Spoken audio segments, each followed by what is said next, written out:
¿Es cierto que después de la muerte vemos la película de nuestra vida futura? Segunda parte. Segundo panorama, el prenatal.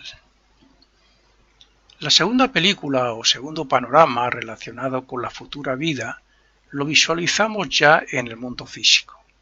Mejor dicho, en las regiones etéricas, que es donde se encuentran los ángeles del destino, que se encargan de la construcción y de la ubicación del cuerpo etérico o futuro cuerpo etérico en la matriz de la madre. Este vehículo etérico está construido por las fuerzas de la naturaleza. O sea, vamos a definir esto como nosotros mismos, entre otros, porque también intervienen unos espíritus de la naturaleza que son guiados por los propios ángeles. Y esto está basado, como es lógico, dije en la primera grabación, está basado en el arquetipo que se forma en el mundo del pensamiento. Y nosotros trabajamos desde esos mundos invisibles ya sobre estos futuros cuerpos. También está construido por, como he dicho, por esos ciertos espíritus elementales de estas regiones que están dirigidas por los ángeles. Bueno, lo mismo que encontramos la película que nos llevamos después de la muerte grabada, está grabada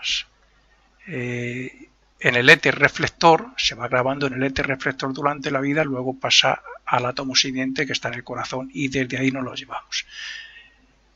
El éter reflector es el cuarto éter de los que conforman el cuerpo etérico, es el éter más elevado de los que le componen. Bien, pues también es en este éter donde los ángeles imprimen las escenas de la futura vida de acuerdo a lo que aceptamos en el anterior panorama del mundo del pensamiento. O sea, lo que aceptamos allí en el mundo del pensamiento como futura vida, o por lo menos las líneas generales, las cosas más importantes de nuestra futura vida, pues eso lo imprimen los ángeles en este éter reflector. El único trabajo que hace aquí el ego, nosotros como egos, no hemos nacido todavía, pues es incorporar el fruto de todas las experiencias de sus anteriores cuerpos etéricos, o sea, donde se graba la película a lo largo de la vida, en ese éter reflector. Y también lo que hacemos es añadir una serie de posibilidades, o sea, causas originales, causas nuevas, que se convertirán en eso, en hechos nuevos que pueden cambiar nuestra vida, para que no sea nuestra vida todo efecto y causas y efectos de acuerdo con las pasadas. Esto es claro, a diferencia de todo lo demás que está relacionado con la ley de consecuencia. Si no hubiera algo nuevo, algo original, pues resulta que en esta vida responderíamos a los efectos de las causas de otras vidas. Entonces siempre hay nuevas posibilidades, creaciones o causas originales. De hecho, somos libres, como dije en la primera grabación, para decir sí o no, hacer el bien o hacer el mal. Y ahí entran muchas veces esas causas nuevas. La materia etérica con la que se formará el futuro cuerpo etérico y por tanto donde se imprime la película de la futura vida es atraída en calidad y cantidad por el átomo simiente de ese cuerpo de acuerdo a las necesidades del arquetipo que construimos en el mundo del pensamiento antes de descender para renacer de nuevo. Con esta materia etérica, la que le corresponde al ego según la vibración del arquetipo y su desarrollo espiritual, pues de acuerdo con esta materia etérica es con la que los ángeles construyen el cuerpo etérico que después colocan en la matriz de la madre como molde para que atraigan los átomos físicos que formarán el cuerpo físico. Una vez formado y colocado en la matriz de la madre el cuerpo etérico, el ego queda flotando alrededor de su futura madre alrededor de unos 20 días, para luego entrar y quedarse prisionero dentro del cuerpo físico que se formará. Ahí estará hasta que nazca. Es entonces cuando se produce ese primer contacto con el cuerpo etérico, cuando llega ese momento tan importante para el ego como es la visualización de su futura vida, donde se aprecia, entre otras cosas, el karma maduro o deudas del destino que hay que liquidar. Como el ego está velado por la materia de sus correspondientes cuerpos y no recuerda el compromiso que hizo en la región del pensamiento abstracto respecto a su futura vida, cuando dijo que sí y eligió una de esas programaciones, entre comillas, ¿no? Entonces, como su conciencia no es la misma, no entiende que todo esté programado así por su propio bien y para que progrese más. Entonces, ante esa visión de la película en el momento de entrar en la matriz de la madre, puede quedar tan aterrorizado, si el karma es muy duro, que intente huir, evitando así que se hagan correctamente las conexiones entre los diferentes cuerpos. Digamos que esas incorrectas conexiones pueden hacer que la persona nazca idiota o con alguna tara mental, pero no siempre es por ese motivo, puede ser diferentes las causas. Las malas relaciones y discusiones en un matrimonio donde el ego va a renacer también puede producir este hecho, el hecho de que el ego no quiera entrar y se produzca esas malas conexiones entre los diferentes futuros cuerpos. Lo cierto es que el ego puede torcer las conexiones, pero no cortarlas. El hecho de que el ego dé un tirón del cuerpo etérico para evitar la entrada hace que ese cuerpo etérico no quede bien centrado en lo que será el cuerpo físico, produciéndose la idiotez por el hecho de que la cabeza etérica quede por encima de la física. Las conexiones se han de efectuar entre el cuerpo etérico y los centros de los sentidos en el cerebro del feto que se está formando, o sea, los centros sensoriales, físicos y etéricos. Pero si el ego intenta escapar a su destino, es fácil que nazca con cierta anomalía mental o disminución mental de alguna manera y que pierda toda o casi toda su vida. En los procesos de renacimiento normales, cuando el ego elige, dentro de lo posible, el ambiente y otros aspectos de la futura vida, queda como un contrato entre él y los ángeles del destino que vigilan que se cumpla lo elegido. Si por algún motivo el ser humano intenta eludir sus compromisos contratados, al igual que le ocurre al ratón que tiene que llegar al queso en un laberinto, los ángeles le irán cerrando las puertas para que afronte lo que tiene comprometido para esa vida. Al final terminará yendo donde tiene que ir y afrontar lo que tiene que pendiente. Es cierto que respecto a las deudas pendientes para esta vida podemos hacer poco, como ocurre cuando ya hemos mandado un mensaje por internet que ya no podemos evitar que llegue a su destino. Sin embargo, ocurre todo lo contrario con las causas que hallamos en la presente vida y que hagamos en la presente vida y que tendrán sus efectos en la siguiente. Excepto en lo que nos hayamos limitado con acciones del pasado, podemos hacer que nuestras causas sean siempre buenas, lo que nos facilitaría un destino mucho mejor para la próxima vida. Cuando vemos este panorama, antes de renacer, le vemos como un conjunto y por eso sacamos la conclusión de que puede ser una vida feliz o desgraciada. Solo cuando el ego se deja llevar por la propia forma de renacer correctamente podrá usar su cerebro como cualquier otro, pero si se opone a cumplir su destino, no podrá hacer buen uso de su mente, porque los cerebros etéricos y físico estarán desorganizados. Veamos ahora el tercer panorama. Hemos visto el primero en el mundo del pensamiento, en el tercer cielo, que es las líneas generales de la futura vida.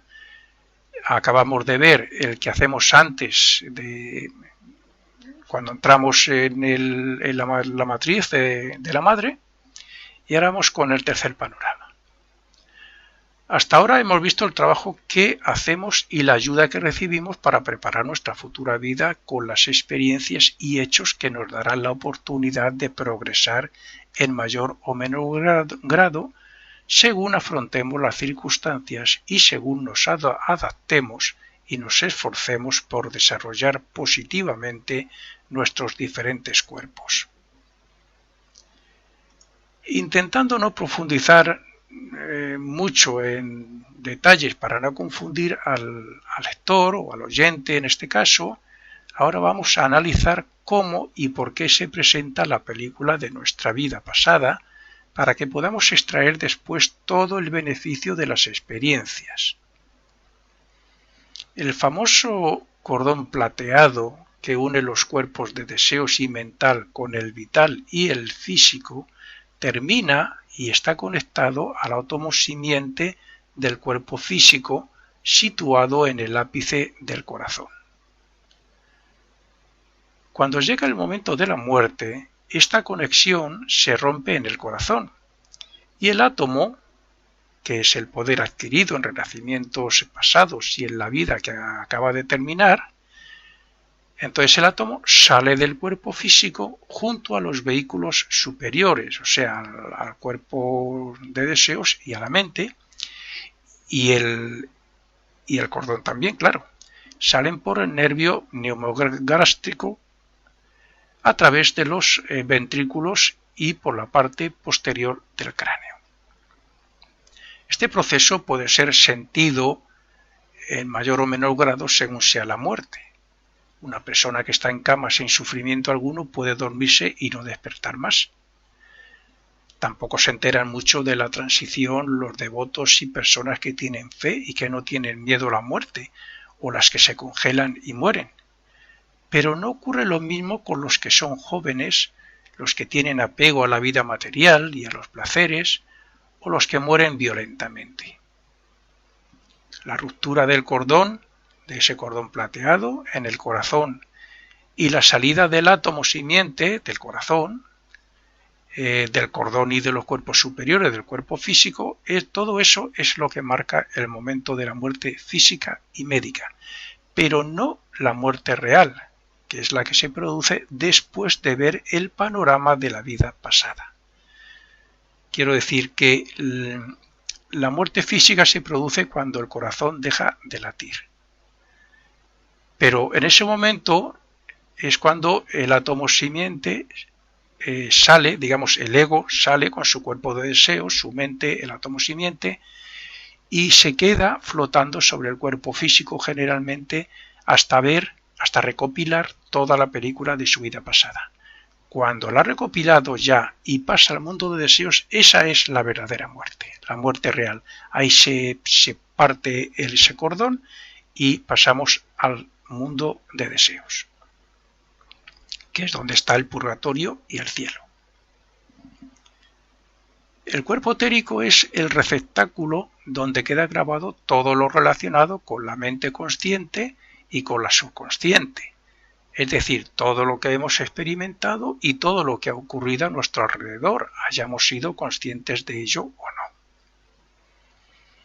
Es gracias a los éteres superiores de este cuerpo que se encuentran en el átomo simiente como podemos llevarnos la película de nuestra vida pasada para luego grabarla en el cuerpo de deseos, y hasta que no se ha visualizado dicha película, como he dicho, no se rompe el cordón plateado para separar los cuerpos físico y etérico, separarlos del cuerpo de deseos, el cuerpo emocional, y de la mente, que es lo que produce la verdadera muerte.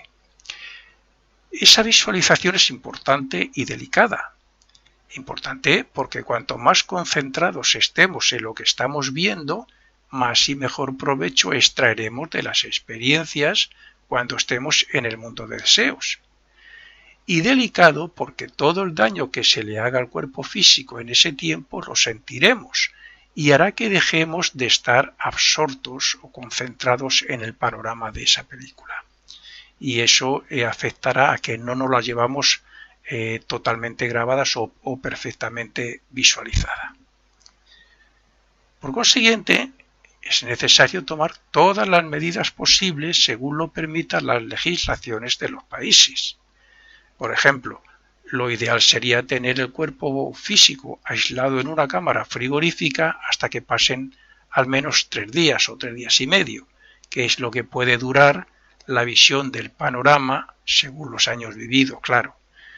Si una persona muere joven no es necesario esos 3 días y medio. Aquí en España la ley no lo permite, entonces nos obligan a enterrar el cuerpo a las 24, enterrarle o incinerarle el cuerpo a las 24 horas. Entonces los españoles lo tenemos, digamos, un poco más complicado. La duración de la película puede variar mucho de unos casos a otros, desde unas horas hasta esos 3 días y medio, según dice Max Heindel en sus variadas investigaciones clarividentes que hizo. Parece ser que la duración está relacionada con la capacidad que la persona tenga de estar despierta, lo que a su vez se relaciona con la vitalidad del cuerpo etérico. Pero también tiene relación con la edad de la persona que fallece, porque la película de una persona de 40 años es mucho más corta que la de 80. Aún así, también se puede tener en cuenta el hecho de que la vida haya sido muy activa y accidentada o no, y que en el cuerpo etérico tenga mucha o poca vitalidad. Así, la persona activa física y mentalmente y que ha vivido muchas experiencias consciente y voluntariamente, necesitará más tiempo que otros que hayan hecho lo contrario. Cuando se visualiza la película como un espectador, la persona está tranquila y concentrada casi como en una especie de sueño. Por eso es importante que no se toque el cuerpo y, si es posible, que nadie llore ni forme escándalos a su alrededor para que no se distraiga. Esto es importante. Es como cuando vamos al cine. Si estamos pendientes de la película, nos enteraremos perfectamente de la trama y de todo lo que ocurre. Si nos están hablando o estamos pendientes de unas personas que hay al lado nuestro, de lo que están haciendo, lo que están hablando, perderemos el hilo de la película. Y si nos preguntan diremos, ay, pues no me he dado cuenta, no lo sé, no lo recuerdo. Entonces es importante que desde el momento en que la persona muere, se le aísle dentro de lo posible, no se le toque, no se llore cerca de él, no se armen escándalos cerca de él, para que no despierte, por decirlo así, de ese entre sueños, de ese estado de conciencia así entre sueños, que se produce por medio de la concentración. El ego está concentrado en visualizar y grabar esa película, por lo tanto es importante. Y si se tiene, como he dicho, la legislación del país lo permite, se puede tener hasta 3 días o 3 días y medio el cuerpo en frío y luego ya incinerarle tranquilamente porque ya no hay ningún peligro. Si se incinera antes de esos 3 días y medio, no me refiero a enterrarle, que por higiene no es lo más recomendado, pero bueno, siempre es mejor que la incineración obligada, como aquí en España, a las 24 horas, porque cabe la posibilidad, vamos, casi con seguridad, que la película se destruya, y entonces sería algo así como perder casi la vida entera. Y con esto terminamos la segunda parte de esta conferencia.